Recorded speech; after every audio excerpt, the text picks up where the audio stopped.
mo ako milaong nga ang adlaw mo patim alda.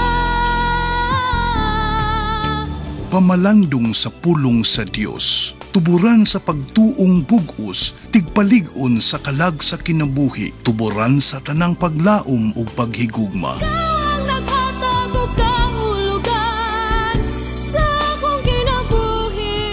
Kidalit kaninyo ning estasyon DXGN uban sa mga madre sa Daughters of St. Paul. Kining tulumanon, bidlesiw sa kabuntagon. Nganong ani ako ning kalibutan.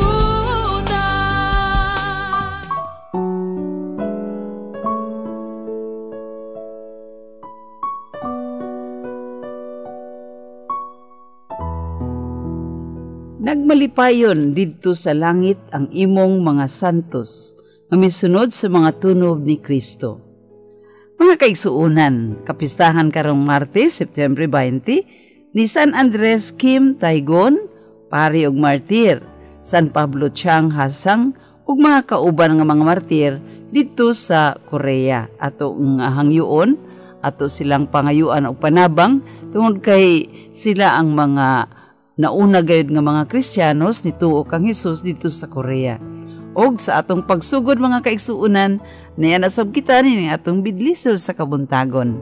Kini ang inyong higala sa kahanginan si Sister Rica Gonzales Dalagit ug usab madre sa Daughters of St. Paul.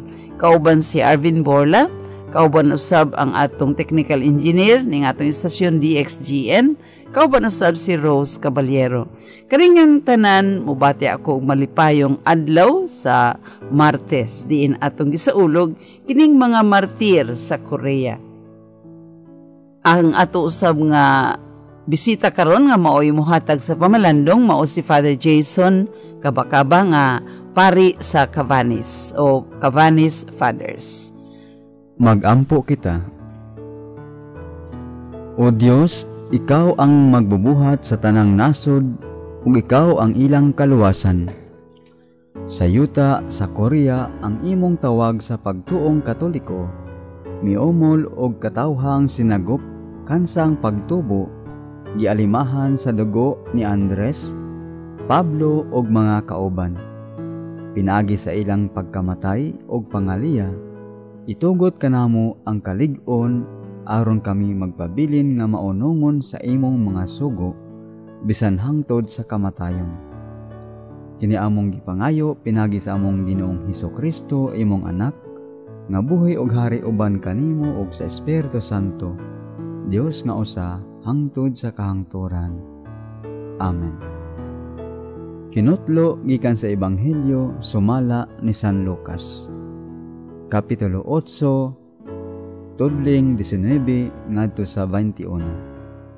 Samtang nagsulti si Jesus sa mga tao, didto nagbarog sa gawas ng iyang inahan ug mga igsuon nga buot makigsulti kaniya. Unya usa sa mga tao miingon kaniya, "Tuwa sa gawas ang imong inahan og igsuon. Buot makigsulti kanimo." Apan mitubag si Jesus kaniya, "Kinsa man ang akong inahan og igsuon?" Ug uban sa pagtudlo niya sa iyang mga tinun-an, miingon siya, "Ania ang akong inahan og mga igsuon. Kay ang magtuman sa kabubuton sa akong amahan nga tuwa sa langit, mao'y akong igsuong lalaki ug igsuong babae ug ang akong inahan." Ang Ebanghelyo sa Ginoo.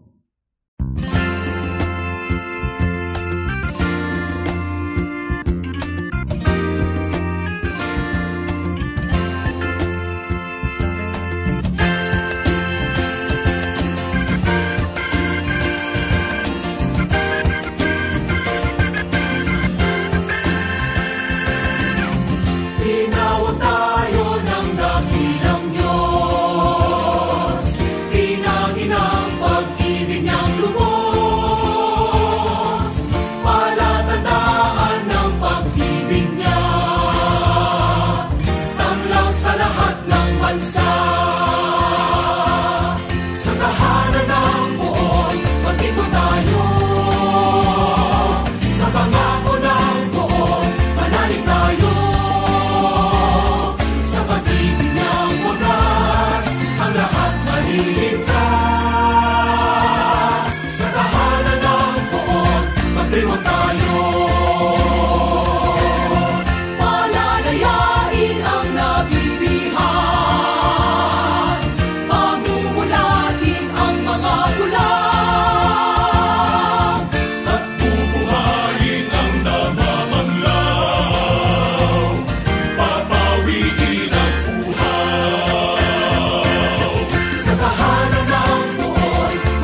atong nadungog sa Ebanghelyo nga samtang nagwali si Jesus, ang iyang inahan og mga igsuon buot makikita kaniya.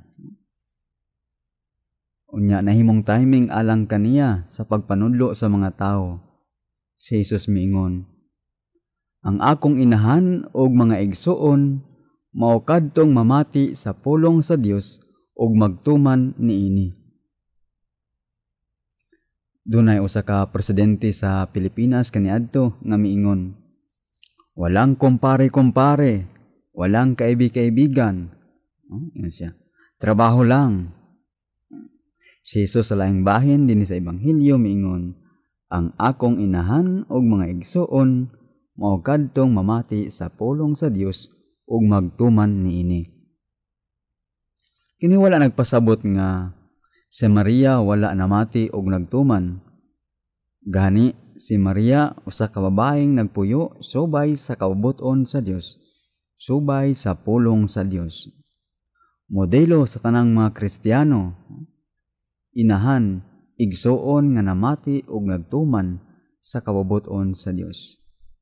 Gani diha sa pahibalo sa Anghel Gabriel ngadto kaniya nga siya magmabdos sa lalang sa Espiritu Santo, siya miingon, sulugoon ako sa Ginoo, matuman dinhi kanako, sumala sa iyang pulong. Apan sa maong okasyon, si Jesus naghatag og bag-ong modelo sa pamilya. Pamilya nga mamati sa pulong sa Dios ug magtuman niini. Usa ka pamilya nga espirituhanon, pamilya sa Ginoo. Pamilya sa Ginoo. Dunay usa ka santo nga miingon, alang sa usa ka Kristiyano, ang iyang parente mao lamang ang mga santos. Alang daw sa usa ka Kristiyano, iyang mga parente way lain kundi mao ang mga santos. So alang niadtong mga nagtuman sa pulong sa Dios, makabaton og bag-ong pamilya, pamilya sa mga santos dinhi sa yuta. Kamo ba nagtinguha nga mahimong santos? Basig makaingon mo imposible man kay sa ko ang kinabuhi, Father, kay bugoy-bugoy man ko o bugay-bugay man ko. Pero hibaluin ninyo nga nakainomdom ko, dunay usa ka santos sa miingon, no? Ang tao ko, no, ang Kristiyanos ko, no, nga dili magtinguha nga mahimong santos, usa ka disgrasya sa iyang kinabuhi, no?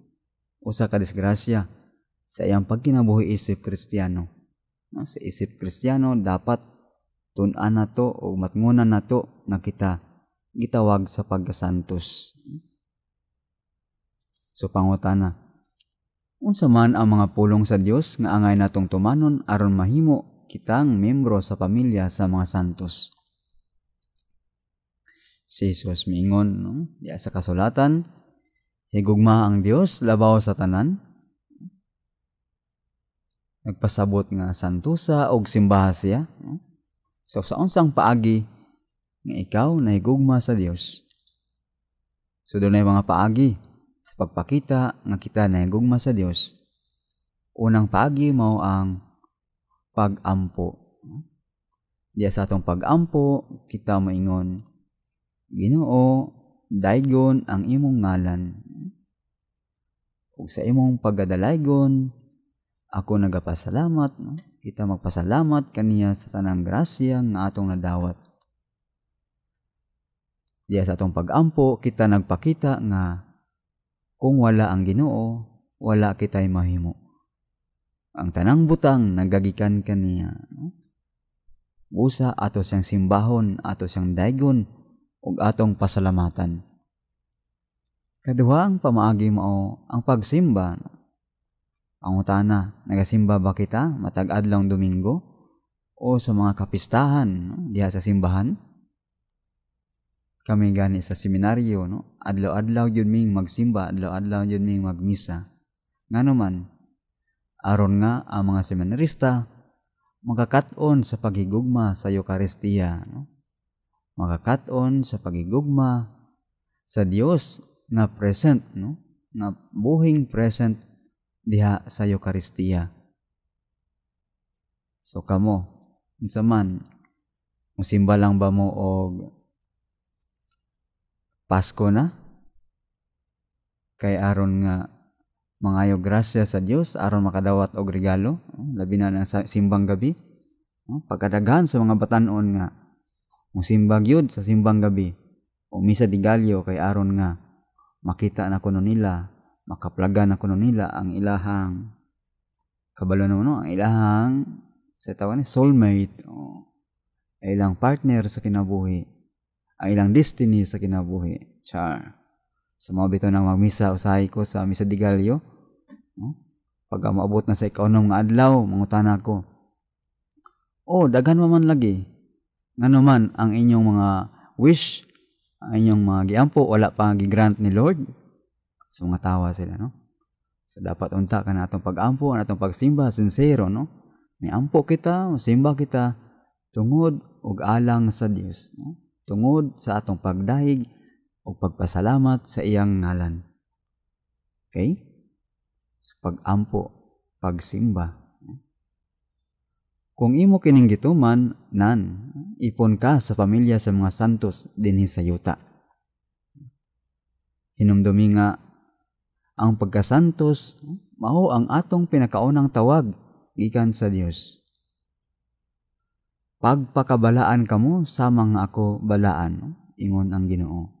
Pagpakasantos kamo, sama nga ako balaan, sama nga ako santos. So diha sa atong kinabuhi, mapari ka man, mamadri ka man, marelihiyoso ka man, maminyo ka man, o madalaga o litaw, kitang tanan, no? Gitawag sa pagkasantos. So kung kita mutuman sa kauboton sa Dios, then dili imposible nga kini atong pagapuy-an ang pagkasantos, ang kinabuhi sa pagkasantos. No? So pamalandong. Wala ba nako gipasulabi ang akong relasyon sa pamilya? Aron mobabag kanako sa pagpamati o pagtuman sa pulong sa Dios? Ako bang giila o girespeto ang tanan, isip akong igsuon diha sa usa ka pamilya sa Dios? Mag-ampo kita. Mag-ampo kita sa Amahan, nga naghimo kanatong mga anak sa Dios ug manununod sa iyang gingharian. Sa matag pangamuyo kita muingon, sagupa kami Ginoo. Nga uban sa pangama ni San Andres, San Pablo ug mga kauban, ang simbahan kanunay mamati sa pulong sa Dios ug magtuman niini. Mag-ampo kita sa Ginoo. Sagupa kami Ginoo. Nga unahon unta sa panggamhanan ang kaayuhan sa kinabag-ang hutong sa katawhan, nungka ang personal nga interes lamang. Mag-ampo kita sa Ginoo. Sagupa kami Ginoo.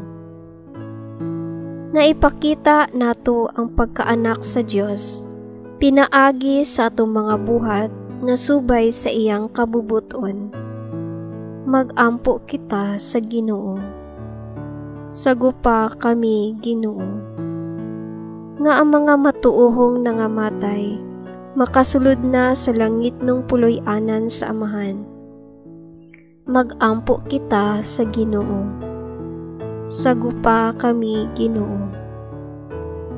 Langit ng Amahan, himua kaming takos ug angayan. Angayan tagon nga imong mga anak, pinaagi sa imong pagsunod kang Kristo nga among Ginoo. Amen. Ayaw sab kalimot mga kaigsuonan. Atong buot nga magpaampo, text lang ni ining 094978879395. Daghang salamat sa inyong pagpaminaw nining atong tulumanon bidlisiw sa kabuntagon. Manamilit na usab kami, kauban ko gihapon ang akong mga barkada dinhi, ang atong technical engineer dinhi sa atong stasyon DXGN, ug usab si Arvin Borla, ug usab ang atong kauban dinhi nga si Rose Caballero. Daghang usab salamat Father Jason sa imong manindot ug mahinuklugon nga pamalandong. Kaninyong tanan mga kaigsuunan, moingon ako, daghang salamat ug malipayong adlaw sa Martes. Rose, unsa na imong giinom? Ang kaping may sinabi, Dream Vet 8-in-1 coffee, available sa tanang pharmacies.